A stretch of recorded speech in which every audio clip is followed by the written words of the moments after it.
In the dead of winter, as the frozen lake lay silent under the weight of night, a 5-year-old boy suddenly sat up in bed and whispered, "Someone's crying out there." Minutes later, his family stood breathless by the icy shore, watching a dying creature thrash beneath the cracked ice. What no one expected was that the dog, missing for over a year since the death of an old man, had returned, as if he'd broken through death itself to keep his final promise. Don't forget to subscribe to our channel to catch the next episodes, where the line between reality and miracle is always hauntingly thin.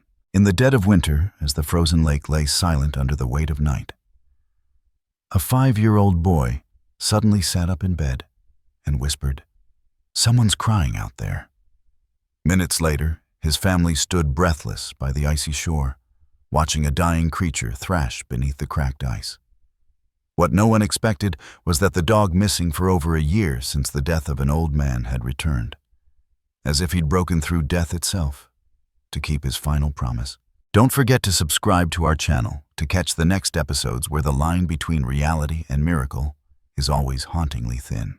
It was the kind of night that made breath disappear into the air like ghosts. The temperature had sunk to just below zero in the quiet suburb on the outskirts of Duluth, Minnesota. Snow blanketed the rooftops in thick, soft silence. Every branch of the bare trees seemed frozen mid-reach, glinting under the pale moonlight. Lake Alderwood, just a 5-minute walk behind the Baxter family's house, had transformed into a solid white mirror, frozen through and layered with snowdrift, its surface untouched since late December. The Baxter home sat quiet, the fireplace still crackling low in the living room. Upstairs, 5-year-old Noah stirred beneath a thick comforter, his little face flushed with heat and innocence. He had been asleep for hours. The kind of deep, undisturbed sleep children fall into after days filled with sled rides and cocoa and cartoon reruns. But at 2:03 a.m., Noah's eyes shot open. At first he simply lay there, listening.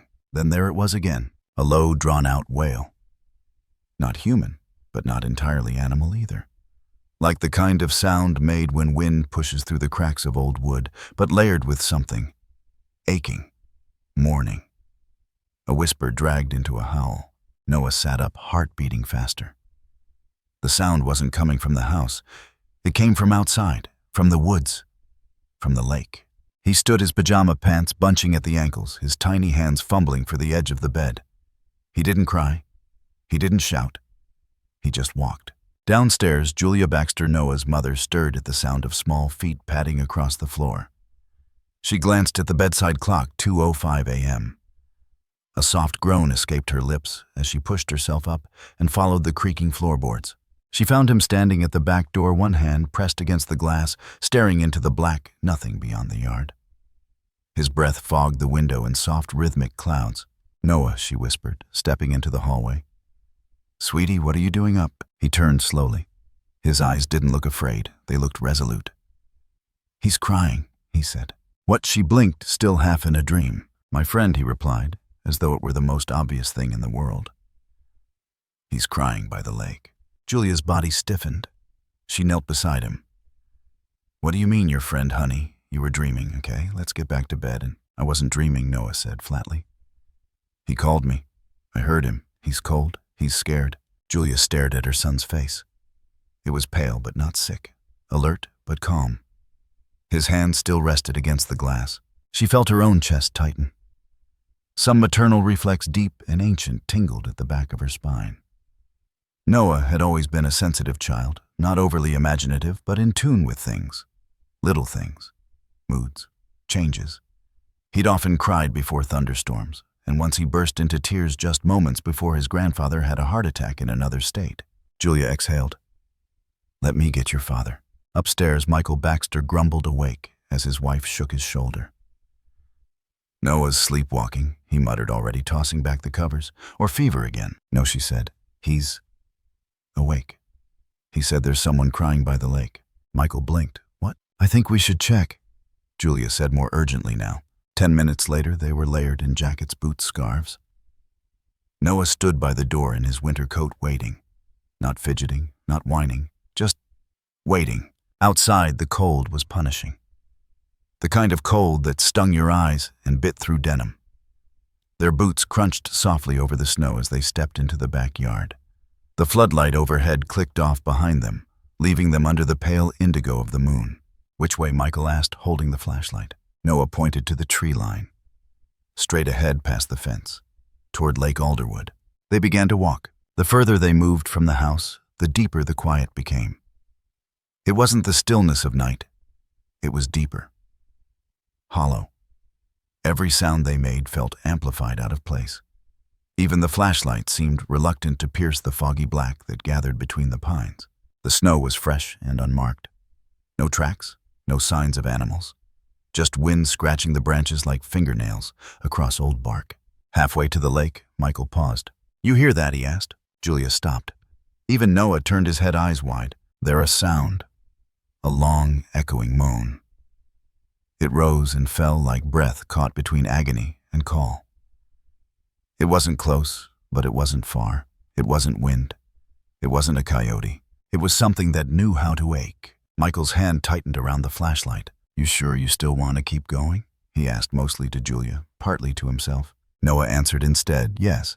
They kept walking. As the trees began to thin, the snow opened into the wide, flat plain of the lake's frozen surface. The moonlight bounced off the ice in a bluish glare. The wind swept across its surface in slow, looping sighs. Then, just as they reached the edge of the tree line, Julia gasped.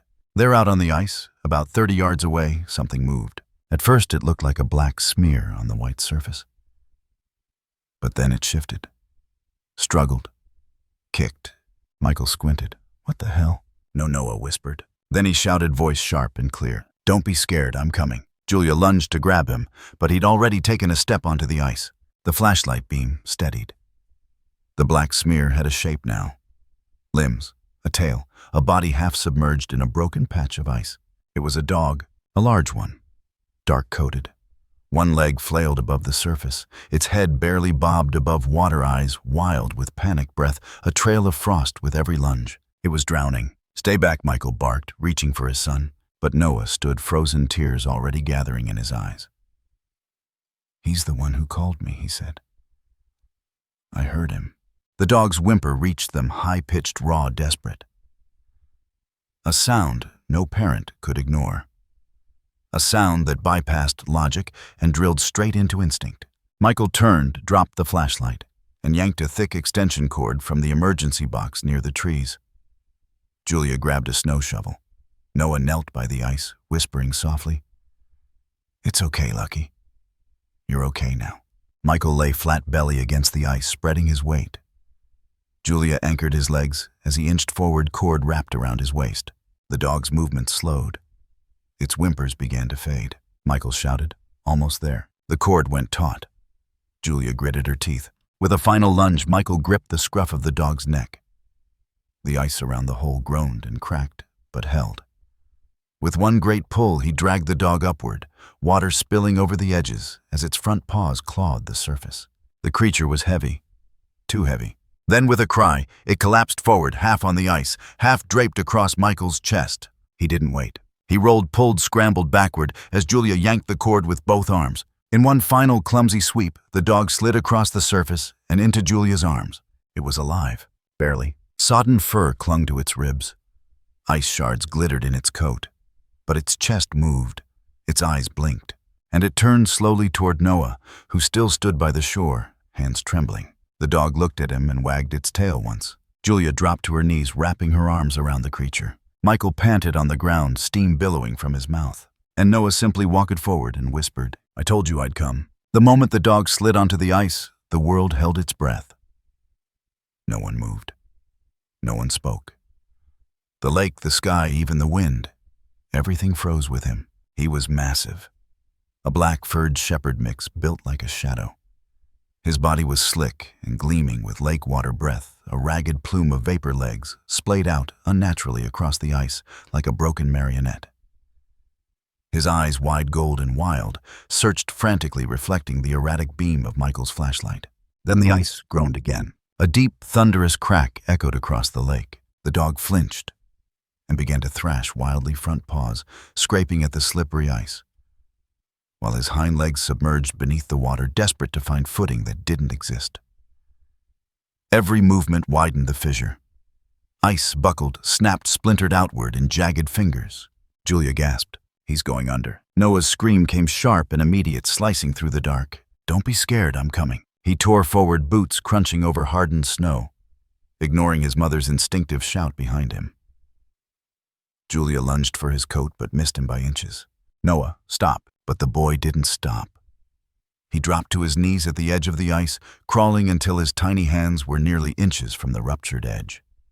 The dog saw him, ears twitching, whining with raw fear.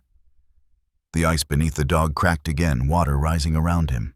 Noah, get back here, Michael bellowed, scrambling up. But Noah stayed. He pressed both palms flat against the ice and leaned forward, eyes locked with the dog's. It's okay, Noah sobbed, voice trembling. It's okay. I'm here now. Don't be scared. The dog, against logic, against instinct, stopped moving. He went still, except for his eyes. They stayed locked on Noah's softening. Michael reached the boy, then grabbing him by the shoulders, dragging him back from the edge as the ice let out another sharp crack. Julia was already moving, sprinting through snow toward the parked SUV near the tree line. She flung open the back and dug through the emergency kit.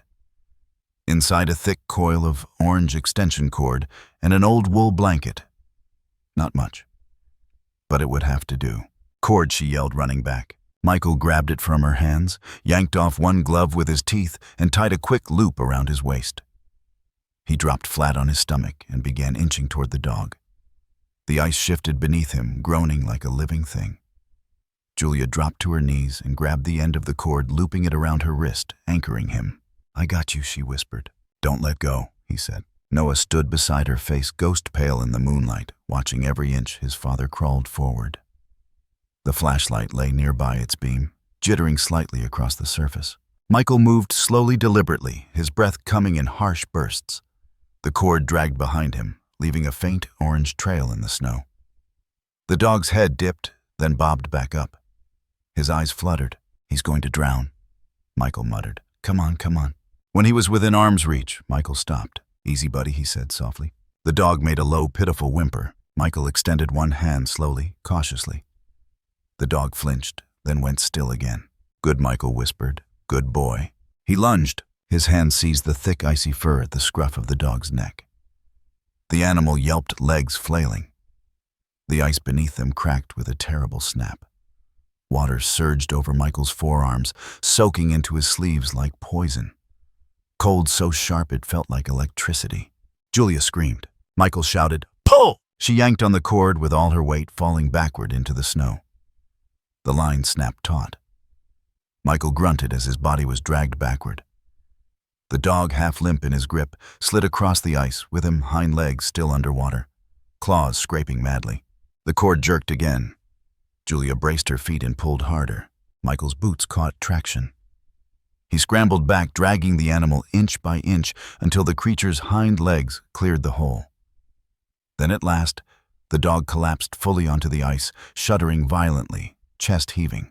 They were both out. The whole lake was silent now. Even the wind had stopped. Julia rushed forward, throwing the blanket over the dog's soaking body. He didn't move at first, just blinked once, then again. Noah ran to him. He knelt in the snow and gently touched the dog's nose with trembling fingers. You're safe, he whispered.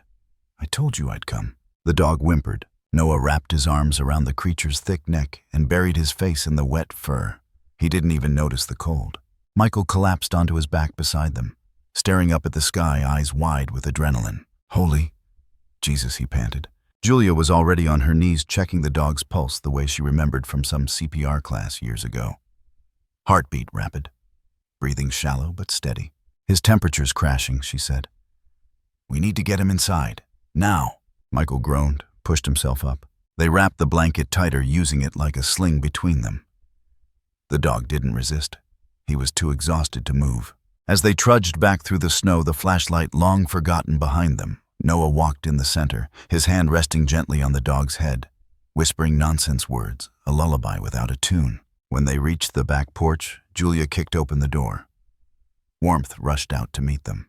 They laid the dog by the fireplace, where the embers still glowed. Julia threw another log on and turned the knob to open the vent fully. Flames surged up. Heat bathed the room. Noah sat cross-legged beside the dog, still wrapped in his coat, his cheeks red with cold. Julia handed Michael a towel, then knelt to help dry the dog's soaked fur. Water puddled on the hardwood floor. The smell of lake and mud filled the air. "Get warm towels," she said. "Hairdryer, heating pads." Michael nodded and disappeared upstairs.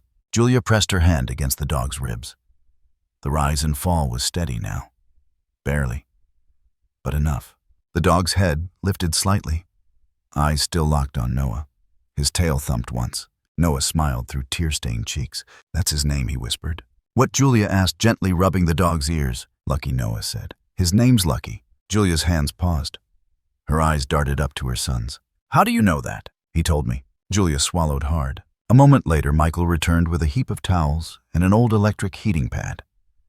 They wrapped the dog gently, blow-dried his undercoat, talked softly to him as if he were a wounded soldier returned from war. Lucky didn't bark, didn't growl. Just lay there breathing, trembling, alive.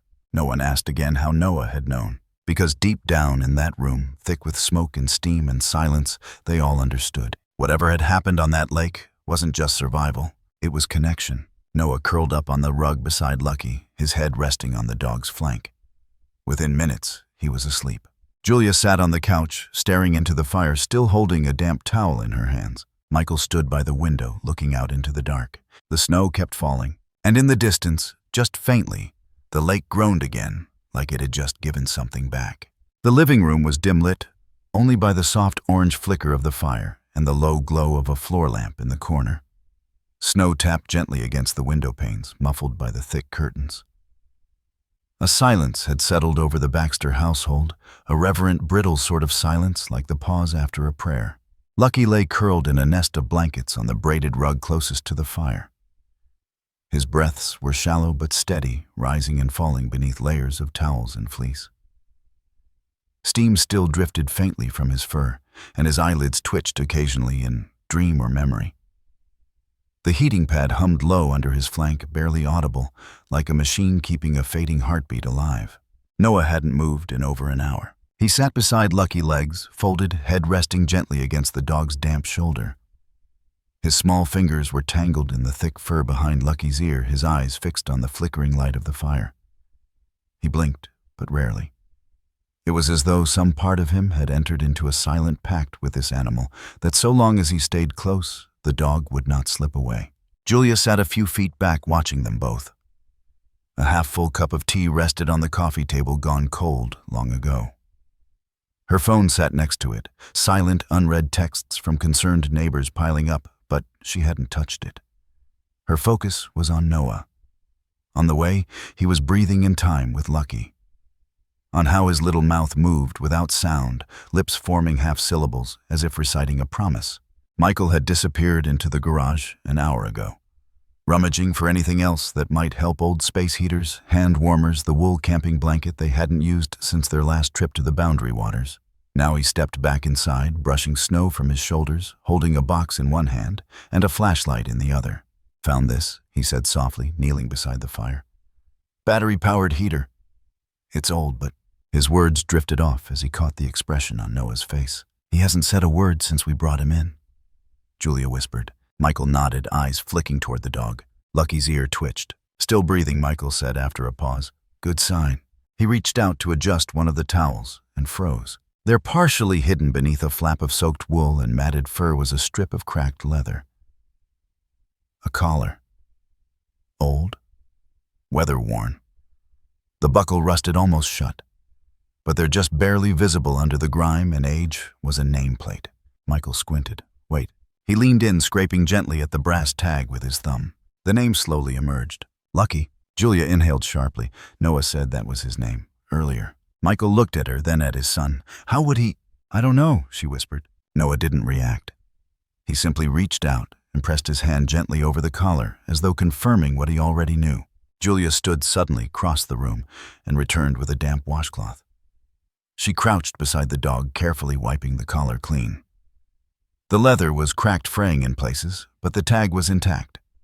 It read, "Lucky 1207 Elm Grove Lane, 218-555-9341. Michael's mouth fell open. "That's..."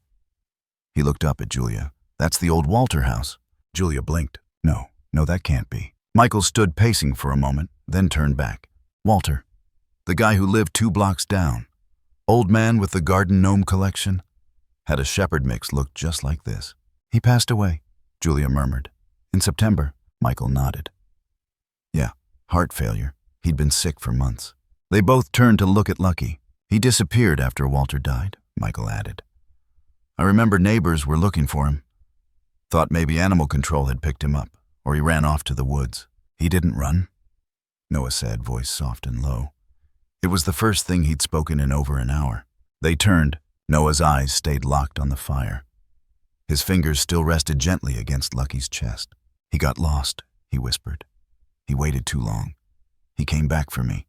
Julia knelt beside him, her hand brushing a few strands of hair from his forehead. What do you mean, sweetheart? Noah didn't answer. Michael turned back to the dog. This isn't possible. Isn't it? Julia replied. There was something unspoken in her voice. A shift. A hesitation. As though some part of her had begun to step across an invisible line, the boundary between belief and logic. Between the world they knew and the world their son seemed to have always sensed. The fire crackled. Lucky stirred, groaning low in his throat. His head lifted a fraction, eyes opening. They were golden brown, ancient and alert, and they immediately sought out Noah. The dog blinked, then licked the boy's hand once, a slow, deliberate motion. Julia pressed a hand to her mouth. I swear to God, that's him, Michael whispered. What do we do? She asked. Michael didn't answer. Because what do you do with a dog that comes back from the dead? The night passed slowly. Julia dozed in a chair. Michael eventually settled onto the couch, still wrapped in his coat. But Noah remained where he was, wide awake, watching Lucky breathe. In the early morning, as the first light of dawn began to seep through the frosted windows, Lucky stood. He was shaky legs trembling slightly, but upright. Noah rose with him. The dog took a few wobbly steps toward the kitchen, sniffed the air, and turned back. He sat down directly in front of Noah's tail, thumping once. Michael sat up on the couch. He's walking. Julia stirred. What? Noah smiled for the first time since the rescue. He remembers. Michael walked over, crouched slowly, and reached out. Lucky sniffed his hand, then gently pushed his nose into Michael's palm. He's not just alive, Michael said, his voice breaking slightly. He came back with purpose. Julia stepped into the hallway and opened the front door. The sun was rising bright gold through a haze of morning frost. She wrapped her arms around herself and stared down the quiet street. 2 houses down on the edge of Elm Grove Lane stood the old Walter home, overgrown, boarded up, empty. But for a single moment, just as the wind shifted, Julia swore she saw something in the window. A figure, frail, smiling, then gone. She closed the door slowly. Inside, Lucky had curled back up on the rug. Noah sat beside him again, petting his fur in slow, rhythmic strokes. Do you think he knows Walter's gone? Julia asked quietly. Michael nodded. I think he always knew. They stood together, watching their son and the dog breathe in perfect unison. And as the light poured into the room, painting the walls with gold, it was hard to shake the feeling that this very moment had been written long ago, in another home, in another life, by a man who loved both the boy and the dog so deeply that death itself was only a bend in the road. Under the stark gray sky of a Minnesota morning, the Baxter household was no longer just a quiet suburban home. Tucked behind a frozen lake, it was now the place where something inexplicable had returned. Something old. Something buried beneath memory, snow, and time. Word of the dog's rescue had already begun to ripple through the neighborhood. By sunrise, Julia had answered 3 phone calls from curious neighbors. By noon, Mrs. Aldridge from across the street stood at their door with a tray of blueberry muffins and a face full of questions. I heard you found a dog on the lake, she said, eyes darting past Julia's shoulder as though expecting to see a ghost in the hallway. Black, one big, shepherd-looking. Julia nodded slowly. He's resting now. It's been a long night. Mrs. Aldridge bit her lip, glanced down, then looked back up. Is it true what Michael said? That his name's Lucky? This time Julia didn't answer with words. She simply stepped aside. In the living room, Lucky lay curled on the same rug, wrapped in the same wool blanket, his breathing stronger now, but still cautious. Beside him, as if bound by gravity, Noah sat cross-legged, one hand gently brushing the dog's ears. Mrs. Aldridge stepped in slowly, staring at the dog like she was seeing a ghost. Oh my God, she breathed. Lucky looked up at her tail tapping once against the floor. "I thought he was gone," she whispered. "Everyone did. After Walter died, he just disappeared." Julia stepped beside her, arms folded. "You knew Lucky. We all did. He used to walk Walter around the block, not the other way around," she said with a faint smile. Then her face grew serious. "But what's really strange, is what Walter said before he passed." Julia turned. Mrs. Aldridge's voice dropped quieter now, more fragile. "He told me 2 days before he died that if anything ever happened to Noah, Lucky would find his way back. He was crying when he said it.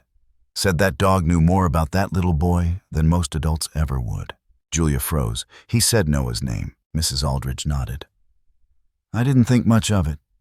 Figured it was just his meds talking. You know, end-of-life rambling. But now..." They both looked at the boy on the rug. Lucky had shifted again, his head now resting in Noah's lap, eyes closed as if soaking up the rhythm of the boy's heartbeat. Julia whispered, "He never left Noah's side since we brought him in." Mrs. Aldridge said nothing for a while.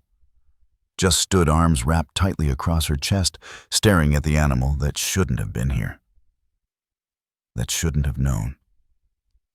That shouldn't have come back. Then softly she said, "Do you remember how close they were?" Julia blinked. "You mean Noah and Walter?" Mrs. Aldridge gave a small smile. "Not Walter." Then in a breath, Lucky. Back then, Julia and Michael were in the thick of it, long hours, 2 full-time jobs, barely enough time to breathe. Noah had just turned 3. Daycare had failed spectacularly twice, and there were weeks when Walter had offered to help casually at first, then with growing purpose. "He's got the patience I don't," Julia had once told Michael after finding Walter helping Noah build a Lego zoo in the backyard. "He doesn't raise his voice. Just listens." The old man had been gentle, steady, unshakably kind. But it was Lucky who had made the strongest connection. From the first day, Noah toddled across Walter's porch with a juice box in one hand. Lucky had bounded over, tail wagging like a metronome, licking the boy's cheeks until he squealed with laughter. They became inseparable. Wherever Walter went, Noah and Lucky followed. They walked together to the park, to the edge of the lake, through the neighborhood. Lucky would stand guard as Noah played with sticks in the snow, would bark once when it was time to go home. On the colder days, when Walter's joints ached too badly to walk, Lucky would trot to the Baxters' front porch at precisely 8 a.m., tail thumping on the door, waiting for his favorite human. Noah called him his dream protector. "He keeps the nightmares away," he once told his mother solemnly. Julia believed him. Then came the hospital stays. Walter had been declining slowly, but no one knew how quickly the end would come. One night in August, Julia found herself standing in Walter's kitchen, trying to explain to Noah that Walter was going to a special doctor for a while.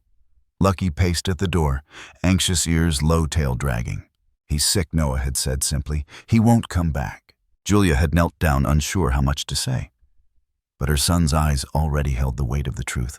The next day, Walter was gone. He passed quietly in his sleep 2 days later. No funeral.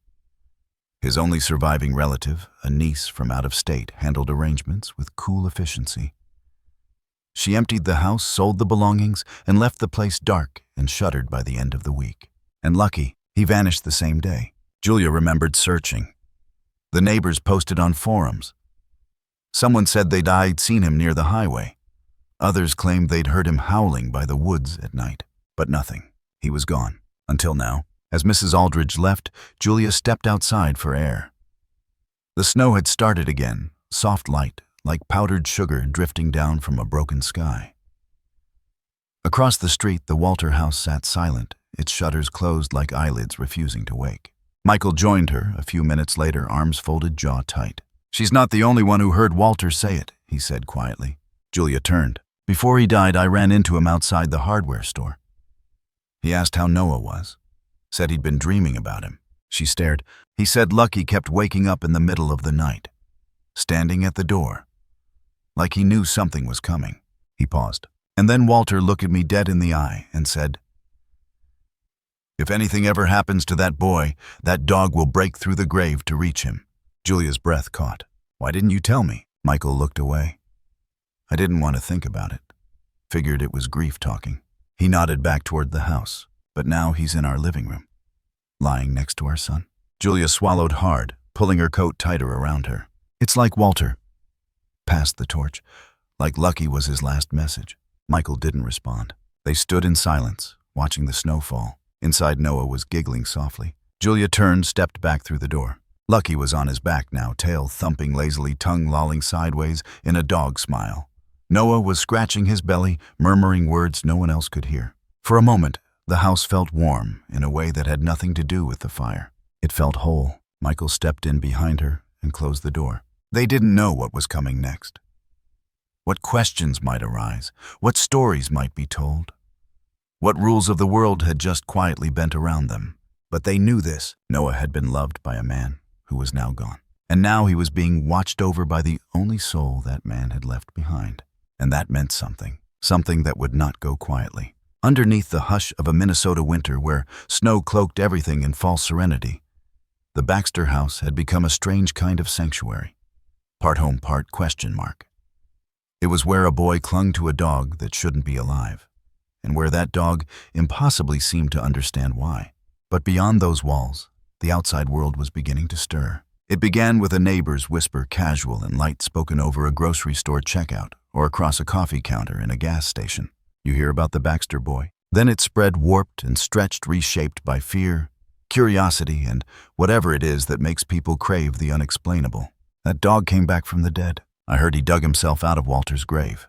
That kid talks to him like they're old war buddies. By the third day, the local Facebook group for the community had over 60 comments on a thread titled, "Strange Happenings on Alderwood Lake," complete with blurry cell phone photos of Lucky through the Baxter's front window, and one especially unsettling image of a shadowy dog figure near Walter's snow-covered headstone. It didn't matter that the photo was grainy, or that half the comments were arguing whether the image was photoshopped. The suggestion alone was enough. Julia was the first to notice the shift. She'd gone to pick up groceries on Thursday morning and was met with narrowed eyes and sudden silence when she entered the store. At the deli counter, Mrs. Conrad, who'd babysat Noah when he was a toddler, stepped 2 feet back as Julia approached. "Is it true?" she asked, not unkindly, but with that tight, cautious tone people use when they're not sure if you've gone mad. Julia's lips pressed into a line. "What exactly?" Mrs. Conrad glanced around, lowered her voice. "The dog. That it's the same one Walter had." "It is." "You're sure? He has the collar, the name tag." Noah recognized him before we even saw the tag. Silence. Then, "Well, maybe that's the problem." Julia blinked. "What do you mean?" "I mean, you don't think it's a little strange?" Mrs. Conrad whispered. "A year, in the woods, no food, no shelter, and then he comes back, right when the boy wakes up in the middle of the night saying he heard him crying." Julia didn't answer. Mrs. Conrad's voice dropped another octave. "There are things that come back, but they don't come back the same." Back at the house, Michael had made his own call, this one to Dr. Frederick Hughes, a child psychologist he'd met during a work conference last year. Not because he wanted to question his son, not because he didn't believe him, but because he needed something, anything that made sense. Frederick arrived that afternoon. A middle-aged man with kind eyes and a voice like warm flannel. He sat cross-legged on the rug across from Noah, while Lucky dozed beside them. "Noah," he said gently, "can you tell me again what happened the night you found Lucky?" Noah didn't hesitate. "I woke up because I heard him crying. He was cold. He sounded like he was scared. So I told Mommy and Daddy, and we went to the lake." Frederick nodded. "And how did you know it was him?" Noah looked down at Lucky, who twitched in his sleep. "Because I remember his voice." "You mean his bark?" "No." Noah looked up. "His voice. In here." He tapped his chest. Frederick paused. "Okay. And do you still hear him?" Noah thought for a moment. "No. He doesn't need to talk now. He's home." Michael stood against the wall, arms folded. Julia sat on the stairs, barely breathing. Frederick gently pressed forward. "Noah, do you remember when Mr. Walter passed away?" The boy nodded. "Did Lucky say anything to you about that?" Noah blinked. "He cried. He stayed in the basement for 2 nights after Walter went away. Then he left." Julia leaned forward. "What do you mean, the basement?" "That's where he stayed. I told him he could. I used to sneak him food after Walter got sick." Michael exhaled, glancing at Julia. They'd never once seen Lucky inside their home in the months after Walter's death. But Noah had. Or at least he believed he had. Frederick sat back slowly. After the session, he spoke quietly with the parents in the kitchen. "I don't see signs of psychosis," he said, "or trauma. He's lucid, emotionally stable." Julia clutched her coffee mug like it might keep her from unraveling. "So, what then?" Frederick offered a careful smile. "Children, especially ones like Noah, don't separate the mystical from the rational, the way adults do. If a tree speaks to them or a dog finds them across time and death, it's not a contradiction. It's truth." Michael frowned. "But is it healthy?" Frederick paused. "What worries me isn't what Noah believes. It's how the people around him are reacting to it." That night, there was a knock at the door. Julia answered to find Mr. Howard, the HOA chair and self-declared guardian of neighborhood propriety, standing stiffly on the porch, hands clasped behind his back. "I'm here on behalf of several concerned neighbors," he said, as if reading from a script. "About what?" "The dog." Julia stiffened. "He's not a threat. That's not the issue." Howard cleared his throat. "It's the rumors, the stories. They're spreading. People are uneasy. Because a boy found his lost dog." Howard didn't blink. "Because of what people are saying the dog is." Julia narrowed her eyes. "You think he's, some kind of demon?" Howard hesitated. "Look, I don't claim to understand it. But there are people who've lived here their whole lives. Folks who believe in energy, spirits, and Walter. God rest him, he wasn't exactly typical. Said strange things at the end." Julia didn't respond. Howard stepped forward, voice lowering. "One of our neighbors said she saw the dog standing outside the cemetery. Just watching. For hours. 2 nights ago, after the rescue." Julia's breath caught. Maybe he was saying goodbye. Howard didn't flinch. Or maybe he never left. She slammed the door. Noah cried himself to sleep that night. Not because of the neighbors. Not even because of the whispers at school. But because Michael had finally said the words no one else had dared say. "We might have to give him up," Julia had argued. Screamed even.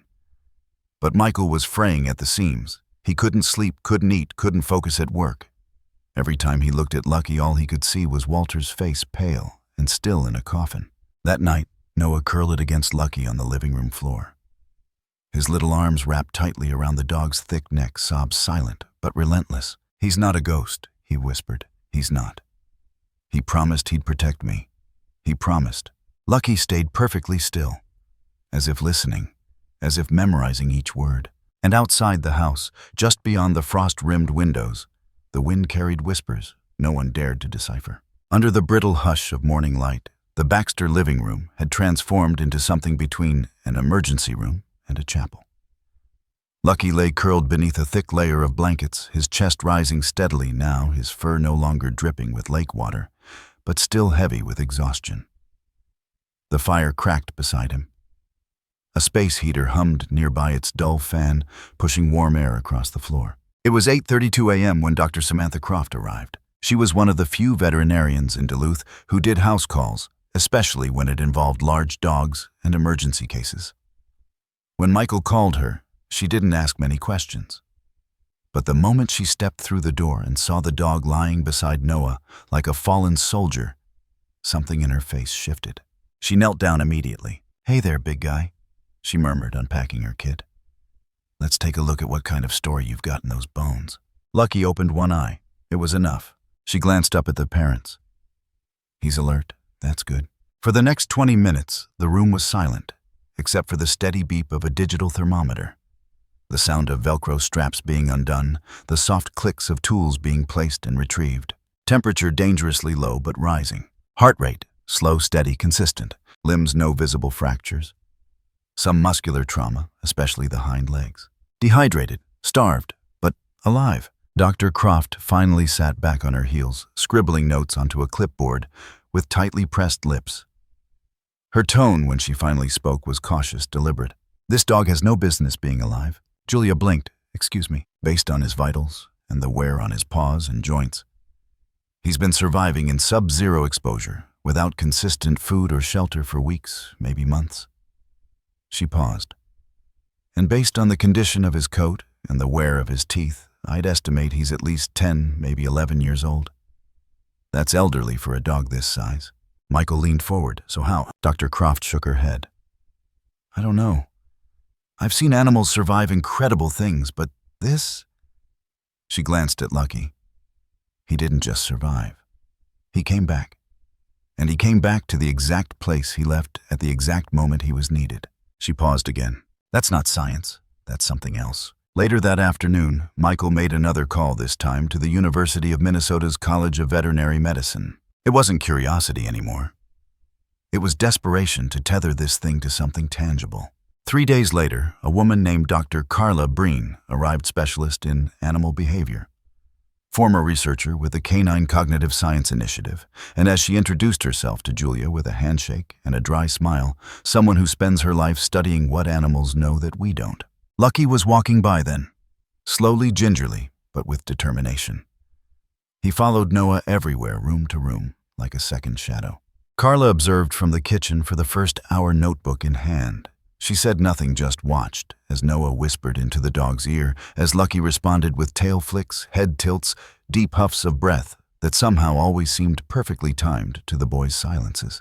Eventually, she sat down with the parents in the dining room. "I want to be clear," she began.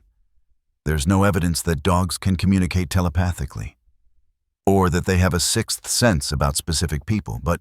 Julia and Michael leaned in. "Dogs remember emotion, scent, tone, patterns. And what's unique about them, what makes them unlike any other species, is how willing they are to bind themselves emotionally to humans. Permanently. Even after separation. Even after trauma." She turned a page in her notebook, then continued. "Based on what I've seen so far, Lucky hasn't just recognized Noah as familiar. He's treating him as a bonded subject. That bond is as strong as any maternal imprinting I've seen." Michael's brow furrowed. "You mean, like a mother duck with her hatchling?" "In a way. But more complex. Because this isn't instinct, it's memory. Emotional attachment reinforced by prolonged proximity and positive response." Julia spoke quietly. "But a year, Carla. It's been over a year. We thought he was dead." Carla nodded. "And most dogs would either forget or reattach to someone new. But this one..." She looked through the doorway toward Lucky, who was now napping with his head on Noah's lap. "This one waited." She hesitated, then added, "We've documented dogs returning to former owners after days, even weeks.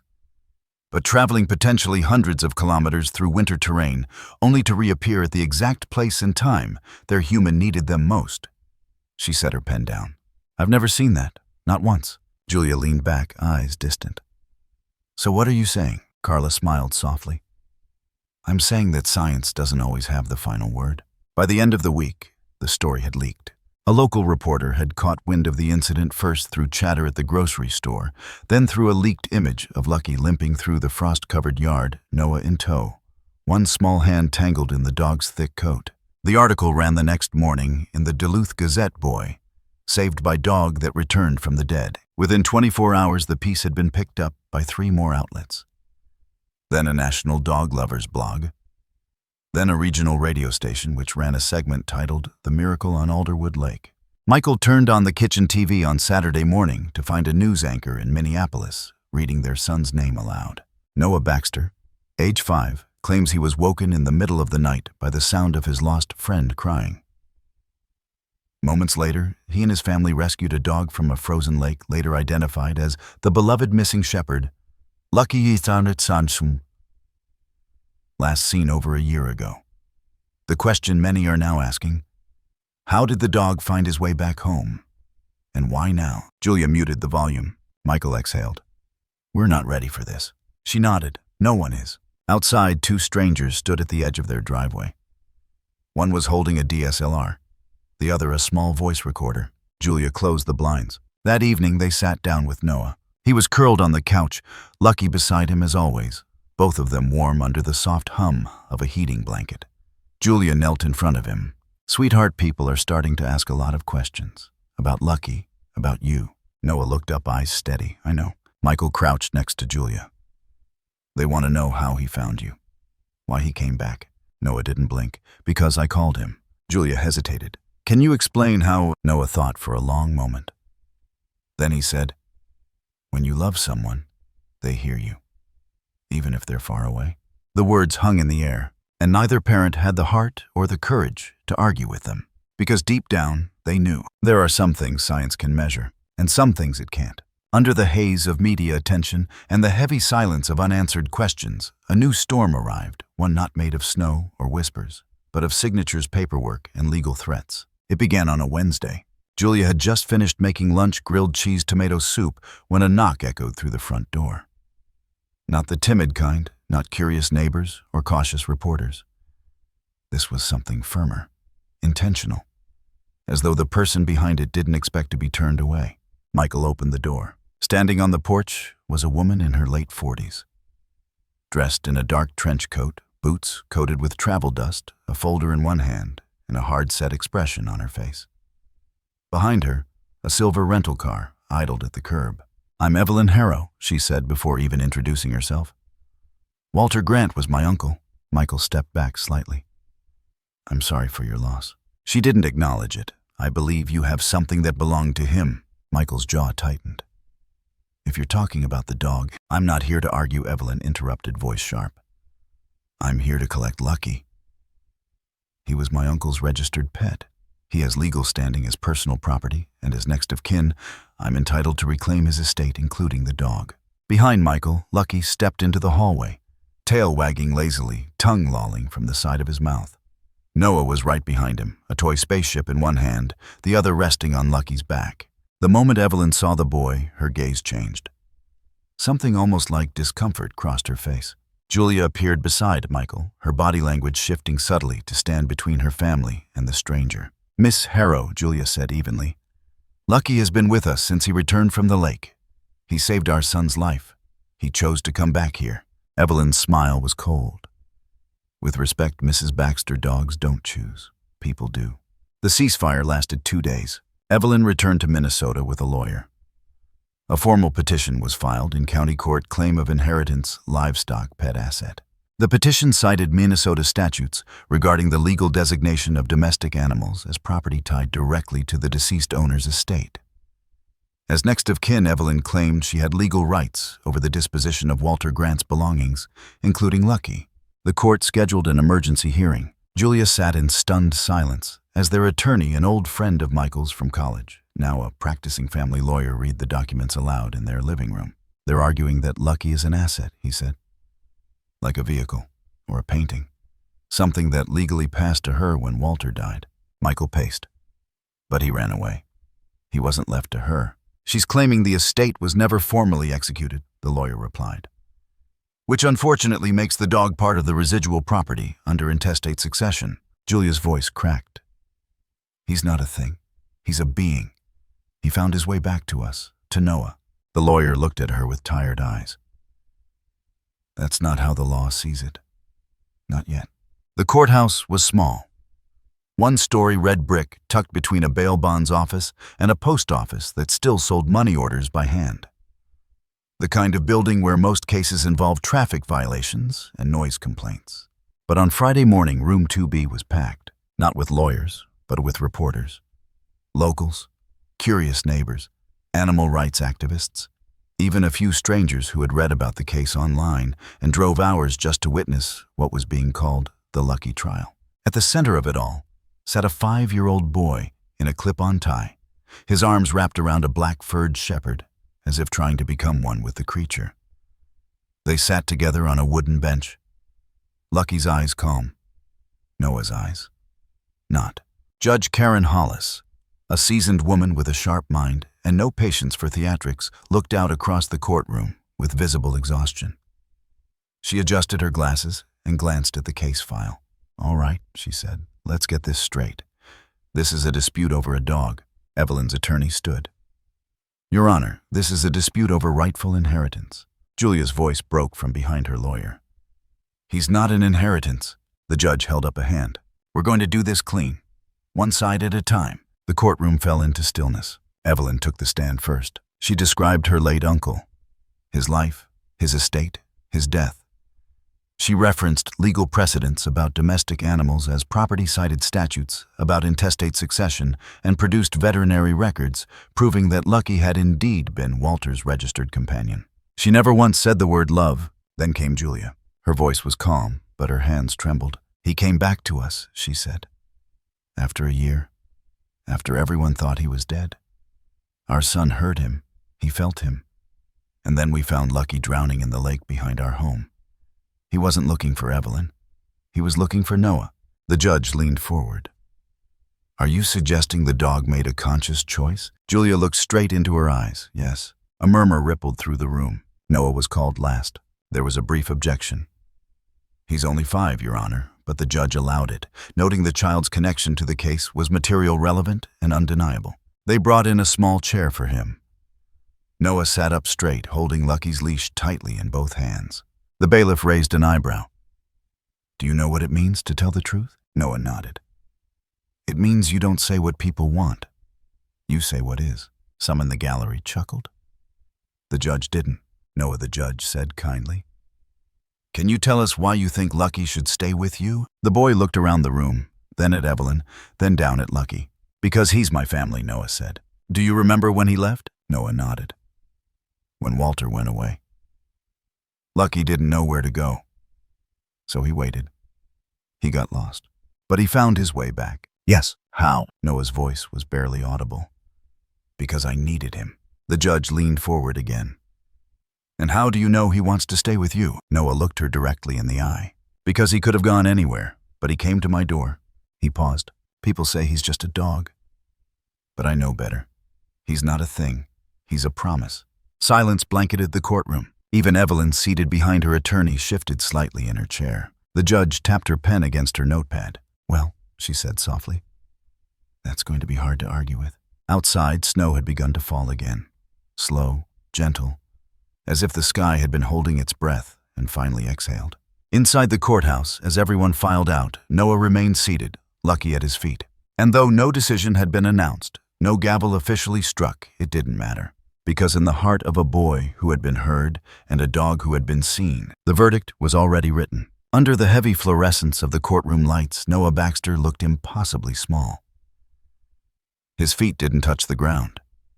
His knees swung just slightly above the edge of the witness chair, and his hands, those small, uncalloused hands, gripped the leash of the dog, sitting loyally beside him. Lucky didn't fidget. He didn't pant. He simply sat upright, one paw crossed slightly over the other ears, turned forward, eyes locked onto the boy. The courtroom was hushed, too hushed for a room filled with adults who claimed to know better. But in that silence, everyone listened. The bailiff cleared his throat. Noah, I'm going to ask you some questions, okay? The boy nodded. Can you tell us in your own words what happened the night you found Lucky? Noah's voice was soft but steady. I was asleep. Then I heard him. I didn't know it was him at first. It was a sound like crying, but not sad. Like someone trying to say, help me. It came from the lake. You heard the sound from inside your house. Noah nodded again. I got up. I told Mommy and Daddy that someone was calling me. From the ice. There was a pause. And when you went outside, what did you see? Noah swallowed. A black shape, like a shadow in the water. He was stuck. And I knew. It was Lucky. The opposing attorney, Mr. Garrett, stood slowly. Noah, he said gently, do you believe that Lucky is someone special to you? Noah turned toward him, eyes wide and solemn. He's my friend, of course. But what makes you think he's more than just a dog? Noah looked down at Lucky. I don't know if he has Walter's soul or if he's magic. But I know he came back. And I know he saved me. Even when I didn't know I needed saving. A few muffled sounds rippled across the courtroom. A throat cleared. A chair creaked. Judge Hollis leaned forward. Noah, can you tell us how you called him that night? Noah hesitated. For the first time, his voice cracked. I said, please come back. And then I said his name. The way Mr. Walter used to say it. You know, with a whistle in it, he demonstrated. A soft whistle followed by a low, drawn-out Lucky. The vowels curved with tenderness. It was uncanny, not just a mimicry, but an echo of a memory. Julia, sitting in the front row, blinked rapidly. Michael's hand gripped hers tightly. Then something impossible happened. Lucky, upon hearing the call, stood. Quietly, without cue. He padded up the 2 steps toward the witness stand, turned his body, and leaned his entire weight against Noah's legs. The boy leaned down, wrapped his arms around Lucky's neck, and buried his face in the fur. The courtroom remained absolutely still. Then soft, barely audible Noah whispered, I missed you. Lucky let out a low, deep huff and licked the side of the boy's face. Judge Hollis removed her glasses. I think that's enough testimony for today. The Baxter's attorney stood next, holding a slim USB drive between his fingers. Your Honor. He said we have one more piece of evidence we'd like to submit. Proceed, the judge replied, her voice unreadable. He inserted the drive into the courtroom monitor system. The screen at the front of the courtroom blinked to life. Static. Then a grainy image appeared, the hallway of the Baxter house, dimly lit timestamp in the corner, 2:03 a.m. Everyone leaned forward. They watched as a small figure emerged into frame, Noah, sleep-tousled, dragging a blanket. He paused in the hallway. A faint low sound played through the speakers, a howl, distant, distorted, but unmistakable. Then the child turned toward the camera. His mouth moved. The attorney unmuted the audio. Noah's voice, in the exact same intonation as he had spoken in the courtroom, echoed through the speakers. Lucky, come home, please. The sound of the wind picked up. The door creaked. And then no barking, no footsteps, just silence. The video cut to black. Gasps fluttered across the courtroom. The judge blinked slowly. Where did that footage come from? From the Baxter's security system, Your Honor. No tampering. Timestamp verified. Opposing counsel stood, his voice slightly shaken. We do not dispute the video's authenticity, but we contend it demonstrates emotional projection, not objective communication. The judge held up a hand. I've seen enough. She turned toward the boy who still clung to the dog, like he was the last warm thing on earth. Noah, she said, what would you do if Lucky had to go with someone else? The boy looked at her eyes, suddenly filled with quiet terror. I'd be alone. You have your mom and dad? Noah shook his head. They love me. But they didn't hear him. A hush. Judge Hollis sat back, sighing through her nose. I'll make my ruling tomorrow. Outside the courthouse, cameras flashed. Reporters called out questions. Julia shielded Noah as Michael pushed open the car door. But Lucky, he walked calmly beside them, unbothered. Because some battles are fought not with noise, but with presence. Not with laws, but with loyalty. And in the stillness of that winter afternoon, it was clear to everyone watching. The truth had already been told. Under a sky painted with a hush of morning frost, the Baxter family waited. It was just past 9:00 a.m. when they arrived at the courthouse. The sun hovered low behind a veil of pale clouds, bathing everything in cold, colorless light. Reporters were already gathered along the sidewalk, bundled in scarves and wool gloves, microphones at the ready. Snow crunched under boots and tires. There was an electricity in the air that had nothing to do with weather. Inside courtroom 2B, it was standing room only. Julia sat in the front row, her hands clenched tightly in her lap. Michael, beside her, jaw locked, his eyes, never once leaving the judge's bench. And Noah. Noah sat between them, with his arms looped around Lucky's neck, head resting gently on the dog's shoulder. Lucky remained perfectly still, alert, but calm. Loyal as gravity. Everyone waited for Judge Karen Hollis to speak. The gavel hadn't dropped yet, but the entire country, it seemed, was holding its breath. This case on paper was small. A custody dispute over a dog, a point of inheritance. A single question: did the law see Lucky as property or as something more? But behind that one question, deeper implications festered. What rights do animals have when bonded with children? Can an animal's attachment override a legal claim of ownership? Is love enough? For days, the public had weighed in through forums, articles, talk shows. There were arguments, petitions, Twitter storms. Children's rights advocates stood on one side, animal welfare organizations on the other. Legal scholars scrambled to find precedent. Religious leaders made statements. Psychologists debated childhood projection and the ethics of anthropomorphizing pets. But none of that mattered now. Because everything, every voice, every law, every tear had led to this moment. Judge Hollis adjusted her glasses and read from her notes. Her voice, when she began, was firm, precise. The voice of a woman who'd weighed more than just facts. In the case of Harrow v. Baxter, regarding custodial ownership of a domestic animal, formerly identified as Lucky, I have reviewed testimony, video evidence, and expert statements. She paused. While the state of Minnesota currently identifies pets as property under civil statute, there are exceptions, both implied and explicit, regarding animals with demonstrated emotional significance to minors, particularly in cases where the animal is tied to therapeutic function or psychological well-being. A low murmur stirred across the courtroom.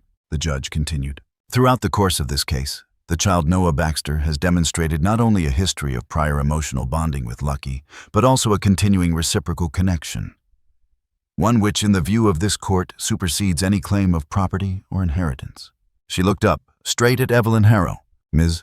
Harrow, I acknowledge your legal claim, but this court cannot in good conscience separate an animal from a child when the bond between them functions as a form of psychological support and familial stability. Silence. I hereby rule that Lucky is not to be classified as property in this case. The gavel came down with a single decisive crack. Custody shall remain with the Baxter family, permanently. Gasps erupted, not from the back of the room, but from across the country. Because within minutes of the verdict, the courthouse Wi-Fi surged under the weight of 1,000 simultaneous uploads. Headlines flashed onto homepages. Court rules. Dog is family, not property.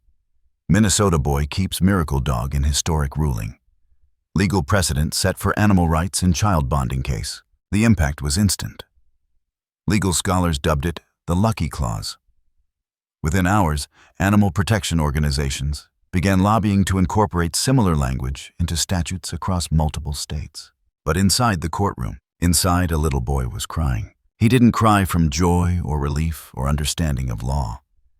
He cried because something deep inside him, something old and wordless, had finally unclenched. Noah threw both arms around Lucky's neck and whispered, "We're okay now."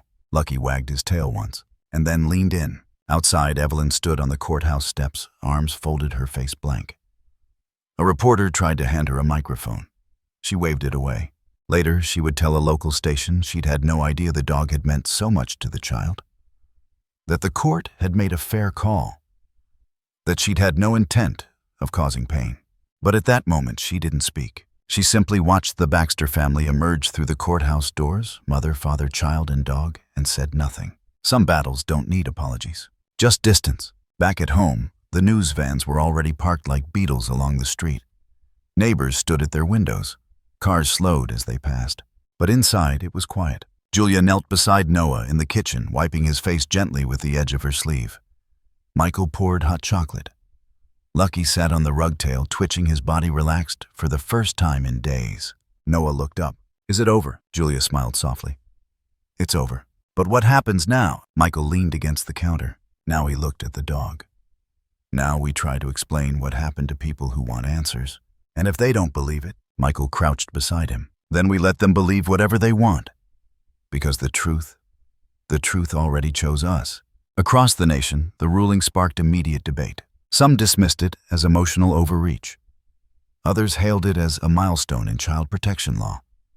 One law professor called it a turning point in how the law interprets interspecies bonds.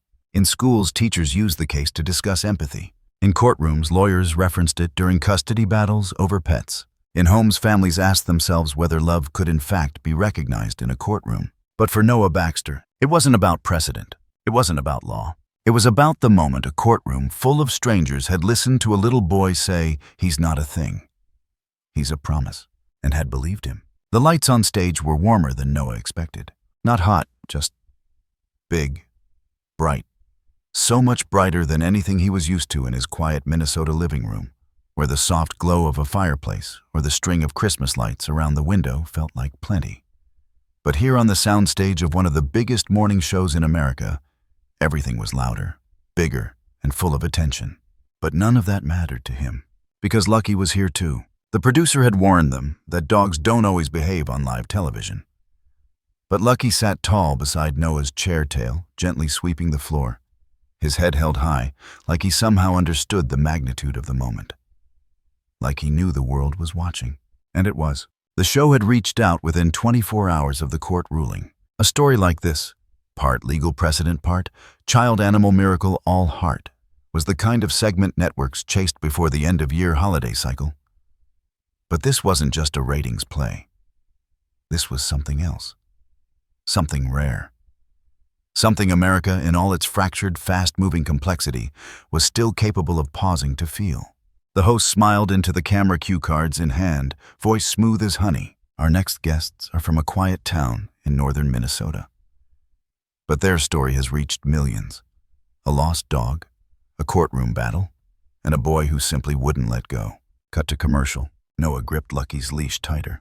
Julia leaned over and whispered, "Just talk to them like you talk to me." Michael smiled from the wings. Then the cameras rolled, and the world listened. It was the boy's eyes that caught people first, not because they were especially unusual, but because they held a kind of clarity that adults had forgotten how to find. A steadiness even under the weight of questions and studio lights. When the host leaned in and asked, "How did you know Lucky would come back to you?" Noah didn't hesitate. "Because I called him. And I never stopped believing he could hear me." He said it like someone reading the weather. Not dramatic, just true. They played the courtroom footage, just a snippet. The video of Noah mimicking Walter's voice, Lucky standing walking to him, pressing into his legs. The segment went viral before it even finished airing. And then the host turned to Julia, and Michael asked about the night of the rescue, the sound on the lake, the fight in court. But even then the spotlight never left the boy and the dog. Because that was the story. A boy who believed in something no one else could see, and a dog who walked through ice and wilderness to come home to him. Offers came in quickly after that. Publishers wanted books. Filmmakers sent treatment outlines. Toy companies floated licensing deals for Lucky the Brave Dog. But the Baxters turned down most of it. They weren't chasing celebrity. They were still just a family trying to breathe again. But one proposal caught their attention. A non-profit therapy organization reached out, hearts in motion, with a quiet, sincere offer. They'd seen the footage. They'd seen the way Lucky responded to Noah. And they believed Lucky could be trained as a therapy dog. Not for adults, not for hospitals, but for children. Specifically children who had experienced trauma, loss, abandonment, fear. Children who, like Noah, once had felt alone in a world that didn't speak their language. Noah was quiet for a long time when they told him. Then he looked at Lucky and said, "Do you want to help the other kids?" Lucky licked his hand. That was their answer. The training was rigorous, but Lucky passed with ease. It turned out the dog who had trekked through wilderness and survived ice water had patience to spare. He learned how to recognize panic breathing, how to lean against a child during a dissociative spell, how to gently nudge them out of a frozen state. And Noah, he attended every class, sat through every test, watched every certification, because Lucky might have been the one wearing the vest. But they were in this together. The program launched quietly, just 3 cities at first, then 5, then 10. Word spread not because of marketing, but because of what happened in the rooms where Lucky worked. A girl in Michigan, age 6, who hadn't spoken a word in 9 months, whispered "Hi, dog" after her first session.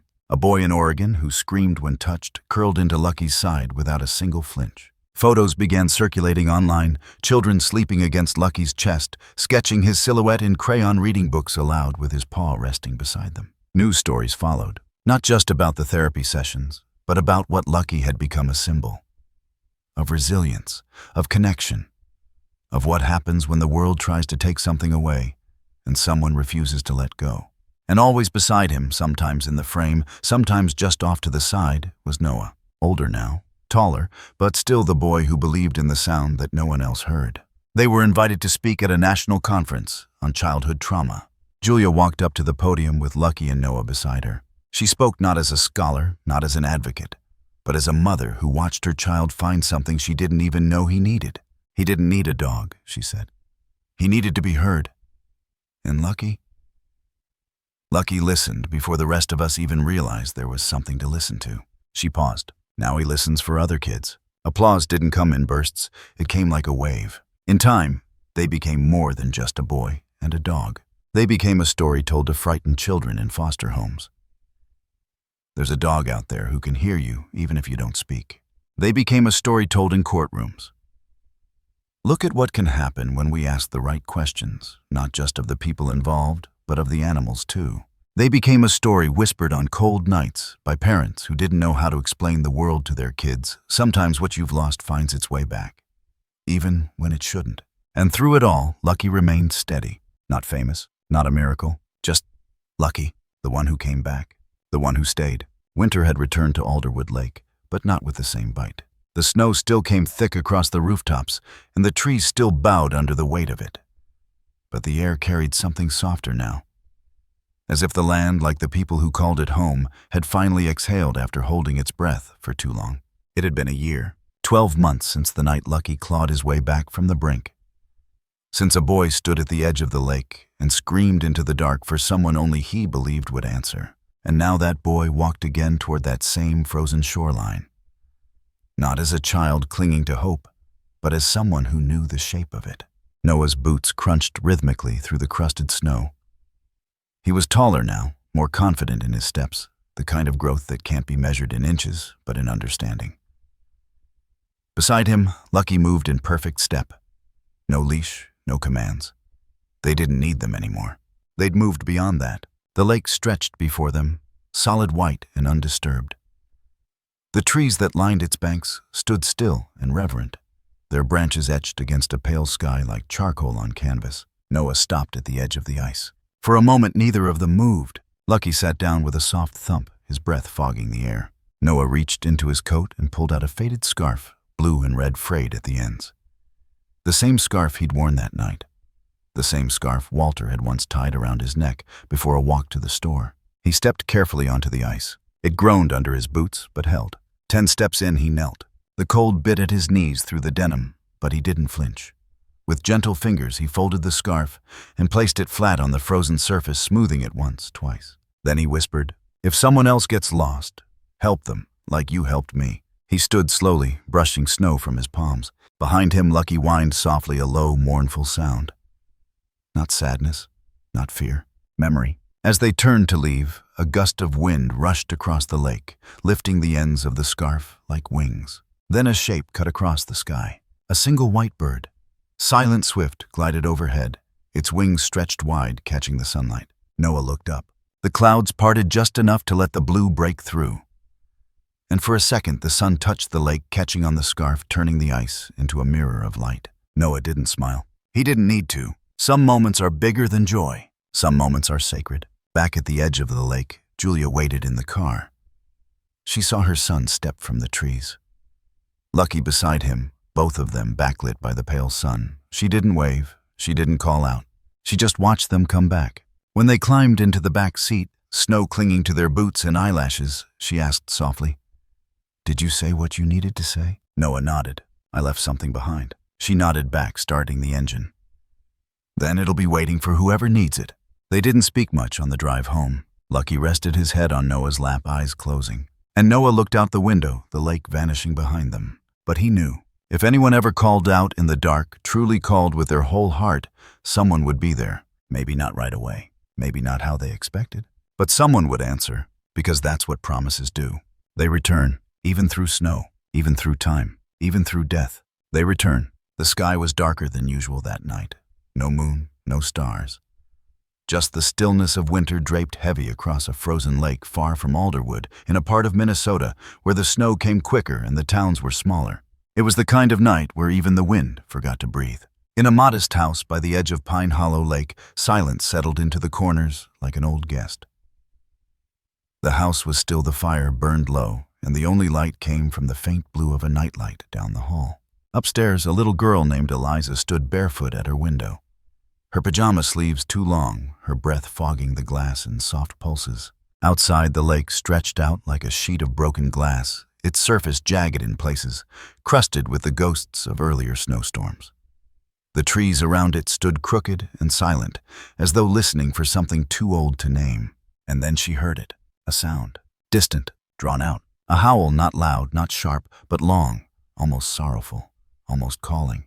It didn't come from the trees. It came from the ice. Eliza pressed her hand to the window pane. She didn't feel afraid. She felt seen. Down the hall, her mother's footsteps approached soft on the hardwood. Eliza didn't turn as she whispered, "Mommy, someone's calling me." Her mother paused in the doorway. "What, sweetie?" But Eliza didn't speak again. She just stared out across the lake, eyes wide, heart, open breath caught halfway between knowing and wonder. The camera slowly pulled back out through the window into the cold across the treetops, leaving the warm flicker of the house behind as it moved farther, until the only sound was wind brushing snow off pine branches and that faint, aching howl. Then, black screen, silence, and finally the words fading slowly, in white across the dark. Not all miracles begin in the light. Some are born in the ice.